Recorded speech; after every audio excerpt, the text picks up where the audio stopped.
യേശു യേശു യേശു ആരിലും വലിയവൻ. യേശു യേശു യേശു ആരിലും മതിയായവൻ. നന്മയല്ലാതൊന്നും ചെയ്തിടാത്തവൻ, തിന്മയാകെ മായിക്കുന്നവൻ,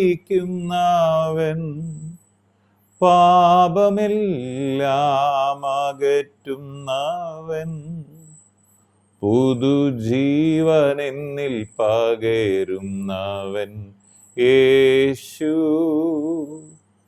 യേശു യേശു ആരിലും വലിയവൻ. യേശു യേശു യേശു ആരിലും മതിയായവൻ. യേശു ആരിലും മതിയായവൻ. വീണ്ടും വരുന്ന യേശു ക്രിസ്തുവിൻ നാമത്തിലുള്ള സ്നേഹവന്ദനങ്ങളെ എല്ലാ പ്രിയപ്പെട്ടവരെ ഈ സമയത്ത് അറിയിക്കുന്നു. വിശുദ്ധ യോഹന്നാൻ എഴുതിയ സുവിശേഷം 14-ാമത്തെ അധ്യായം 14-ാമത്തെ വാക്യം. നിങ്ങൾ എൻ്റെ നാമത്തിൽ എന്നോട് അപേക്ഷിക്കുന്നത് ഒക്കെ ഞാൻ ചെയ്തു തരും. യേശു കർത്താവിൻ്റെ വാഗ്ദത്തമാണ്.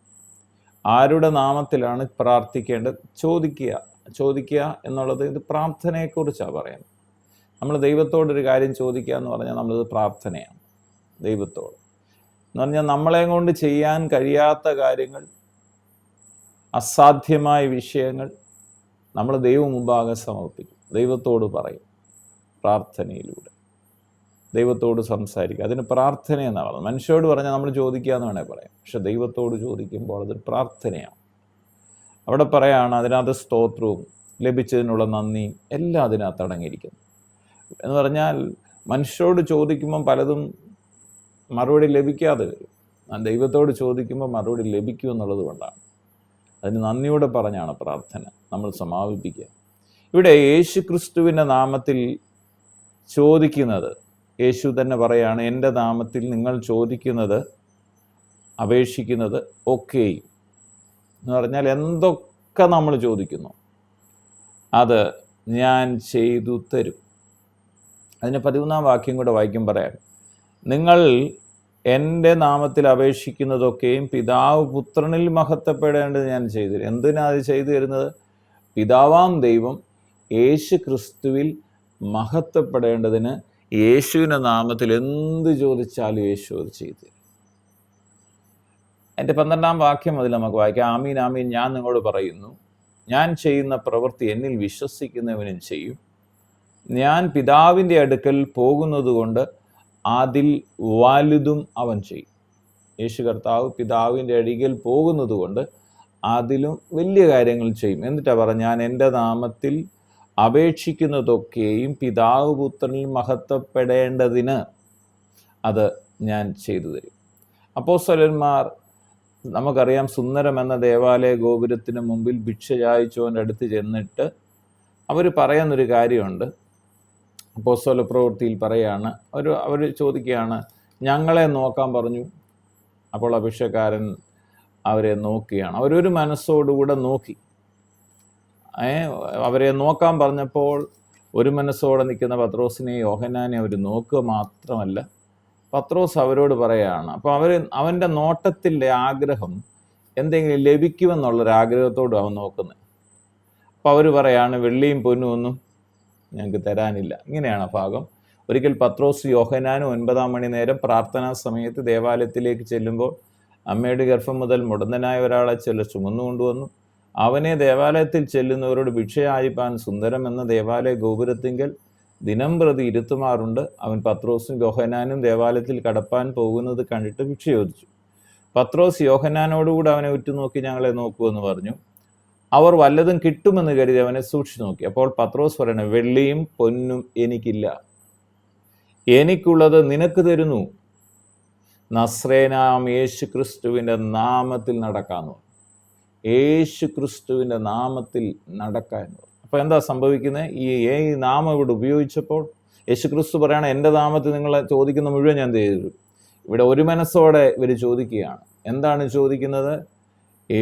യേശു ക്രിസ്തുവിൻ്റെ നാമത്തിൽ ഇവനോട് പറയാണ് നടക്കാമെന്ന് പറയാം. നടക്ക എന്ന് പറഞ്ഞപ്പോൾ എന്നിട്ട് അവൻ്റെ വലം കൈ പിടിച്ച് അവനെ എഴുന്നേൽപ്പിച്ചു. ക്ഷണത്തിൽ അവൻ്റെ കാലും നരിയാണിയും ഉറച്ചു.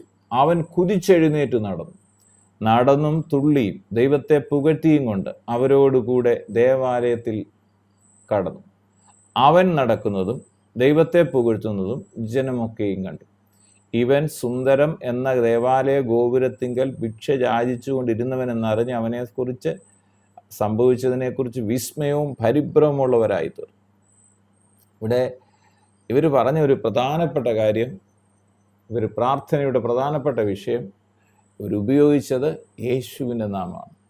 ഇന്നെന്നെ കേൾക്കുന്ന പ്രിയ സഹോദര സഹോദരി, നിങ്ങളും ഇന്ന് യേശുവിൻ്റെ നാമം ഉപയോഗിച്ചാൽ, ഫിലിപ്പിയർക്ക് എഴുതിയ ലേഖനത്തിൽ പറയാൻ ദൈവരൂപത്തിലിരിക്കെ ദൈവത്തോടുള്ള സമത്വം മുറുകെ പിടിച്ചു കൊള്ളണം എന്ന് വിചാരിക്കാതെ ദാസരൂപമെടുത്ത് മനുഷ്യ സാദൃശ്യത്തിലായി തന്നെത്താൻ ഒഴിച്ച് വേഷത്തിൽ മനുഷ്യനായി തന്നെത്താൻ താഴ്ത്തി ക്രൂശിലെ മരണത്തോളം യേശു ക്രിസ്തു അനുസരണമുള്ളവനായി തീർന്നു. അതുകൊണ്ട് ദൈവം അവനെ ഏറ്റവും ഉയർത്തി സകല നാമത്തിനും മേലായ നാമം നൽകി. ആ നാമത്തിങ്കൽ സ്വർലോകരുടെയും ഭൂലോകരുടെയും അധോലോകരുടെയും മുഴങ്കാൽ മടങ്ങും.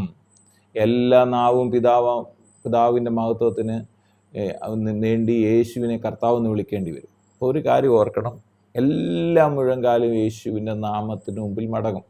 നിങ്ങൾ ഇന്ന് പറയുന്ന നിങ്ങളുടെ വിഷയം എന്ന ആ പേരുണ്ടല്ലോ, അതിനൊരു പേരുണ്ടല്ലോ, ക്യാൻസർ ആയിരിക്കാം, ആ രോഗത്തിൻ്റെ അവസ്ഥ എന്തായിരുന്നാലും, നിങ്ങളുടെ കടഭാരം ബില്ല് ജപ്തിയുടെ വക്കിലായിരിക്കാം, നിങ്ങൾ ഏത് വിഷയമാണോ, കുടുംബ തകർച്ചയാണോ, ശാരീരിക പ്രശ്നങ്ങളാണോ, സാമ്പത്തിക പ്രശ്നങ്ങളാണോ, ഏത് വിഷയവും ഈ യേശുവിൻ്റെ നാമത്തിൻ്റെ താണതാണ്. യേശുവിൻ്റെ നാമം അതിലും മേലാണ്. വെള്ളിയും പൊന്നുമൊന്നുമല്ല, അതിനൊക്കെ മുകളിലാണ്. അതുകൊണ്ടാണ് പറയുന്നത്, വെള്ളിയും പൊന്നുമൊന്നും എനിക്ക് തരാനില്ല, യേശുവിൻ്റെ നാമത്തിൽ നടക്കാൻ പറഞ്ഞപ്പോൾ അവൻ സൗഖ്യമുള്ളവനായി നടന്നു.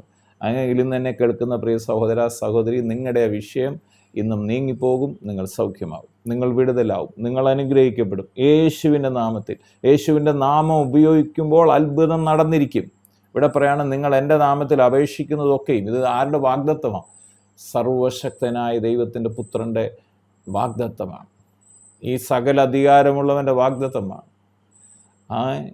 7 നിലവിളക്കിന് നടുവിൽ വസിക്കുന്നവൻ്റെ വാഗ്ദത്തമാണ്. അദ്ദേഹം പറയുകയാണ്, നിങ്ങൾ എൻ്റെ നാമത്തിൽ അപേക്ഷിക്കുന്നതൊക്കെയും പിതാവ് പുത്രൻ മഹത്വപ്പെടാൻ ചെയ്തു തരും. എന്നിട്ട് പറഞ്ഞു, നിങ്ങൾ എൻ്റെ നാമത്തിൽ എന്നോട് അപേക്ഷിക്കുന്നതൊക്കെയും ഞാൻ ചെയ്തു. മുഴുവൻ കാര്യങ്ങൾ വിശ്വസിച്ചാട്ട് നിങ്ങളുടെ വിഷയത്തിന് വിടുതലുണ്ട്. യേശുവിൻ്റെ നാമത്തിൽ പ്രാർത്ഥിച്ചോ, അത്ഭുതം നടക്കും. പിതാവെ, പ്രാർത്ഥിക്കുന്നു യേശു ക്രിസ്തുവിൻ്റെ അധികാരമുള്ള നാമത്തിൽ. എന്നെ കേൾക്കുന്ന ഓരോ പ്രിയപ്പെട്ടവർക്ക് വേണ്ടി പ്രാർത്ഥിക്കുമ്പോൾ യേശു ക്രിസ്തുവിൻ്റെ നാമത്തിൻ്റെ ശക്തിയാൽ ഇവരുടെ ജീവിതത്തിൽ വിടുതലുണ്ടാകട്ടെ. ഹൃദയഭാരങ്ങൾ യേശുവിൻ്റെ നാമത്തിൽ മാറിപ്പോകട്ടെ. ആത്മഹത്യ ടെൻഡൻസി യേശുവിൻ്റെ നാമത്തിൽ മാറിപ്പോകട്ടെ. ഭയങ്ങൾ യേശു ക്രിസ്തുവിൻ്റെ നാമത്തിൽ മാറിപ്പോകട്ടെ. ജപ്തികൾ യേശുവിൻ്റെ നാമത്തിൽ മാറിപ്പോകട്ടെ. മുഴകൾ യേശുവിൻ്റെ നാമത്തിൽ മാറട്ടെ. അസ്ഥികൾ സൗഖ്യം പ്രാപിക്കട്ടെ. കണ്ണുകൾ കാഴ്ച മടങ്ങി വരട്ടെ. ചെവി കേൾക്കട്ടെ. കിഡ്നി സൗഖ്യമാകട്ടെ. ഹാർട്ട് സൗഖ്യമാകട്ടെ. ലിവർ സൗഖ്യമാകട്ടെ. ബ്ലഡിലെ കൗണ്ടുകളൊക്കെ യേശുവിൻ്റെ നാമത്തിൽ നോർമലാകട്ടെ. പ്രാർത്ഥിച്ച് അനുഗ്രഹിക്കുന്നു. ഏത് വിഷയത്തോടാണോ, തളർച്ചയുടെ നടുവിലാണോ കേൾക്കുന്നത്, സ്ട്രോക്ക് വന്നിരിക്കുകയാണോ, യേശുവിൻ്റെ നാമത്തിൽ സൗഖ്യം പ്രാപിക്കും, വിടുതലാകുക. പ്രാർത്ഥിച്ച് അനുഗ്രഹിക്കും. സകല മഹത്വം അർക്കപ്പെട്ട കുഞ്ഞാടിന് യേശുവിൻ പുനനാമത്തിൽ പിതാവേ, ആമേൻ. നീങ്ങിപ്പോയി എൻ്റെ ഭാരങ്ങൾ, മാറിപ്പോയി എൻ്റെ ശാപങ്ങൾ, സൗഖ്യമായി എൻ്റെ രോഗങ്ങൾ, യേശുവിൻ നാമത്തിൽ ഹല്ലേലൂയ ഞാൻ പാടിടും, യേശുവിനെ ആരാധിക്കും, ഹല്ലേലൂയ ഞാൻ പാടിടും സർവശക്തനായവനേ.